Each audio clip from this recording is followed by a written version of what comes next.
1920 के दशक का भारत, जहां आजादी की लहरें उफन रही थीं, एक प्रेम कहानी को जन्म देती हैं जो देशभक्ति के संघर्ष को दर्शाती है। आरव, एक निडर क्रांतिकारी, रात की छाया में गुप्त सभाएं आयोजित करता है, जहां युवा जोश की आवाजें क्रांति के गीत गाती हैं। इसी सभा में जारा की नजर आरव पर पड़ती है, जो उस अज्ञात संसार का प्रतीक है जिसे उसने कभी नहीं देखा। जारा, नवाब की संतान, सामाजिक दायरे में बंधी हुई, अचानक अपनी परंपराओं को चुनौती देती हुई नजर आती है। जारा के दिमाग में उठती जिज्ञासा उसे आरव की तरफ खींचती है।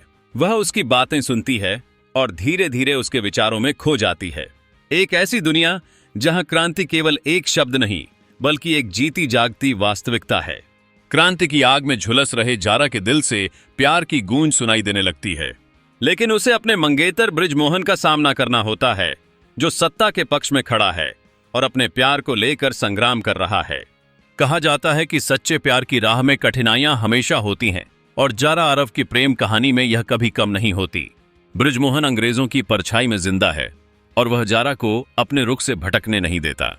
वहीं जारा के परिवार का दबाव उसे नष्ट करने की ताकत रखता है।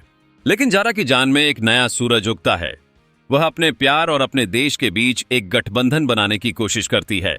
जब जारा अपने परिवार की कैद में होती है, तो आरव ने अपने क्रांतिकारी साथियों के साथ मिलकर उसे बचाने की ठानी। उनकी प्रेम कहानी एक ऐतिहासिक मोड़ पर पहुंचती है, जहां बलिदान और साहस का गहरी परीक्षा होती है। आरव और जारा दोनों एक दूसरे के लिए अपने जीवन को खतरे में डाल देते हैं। अंततः एक संघर्ष में वे अपनी आवाज उठाते हैं, जो नई पीढ़ी के लिए प्रेरणा का स्रोत बन जाती है।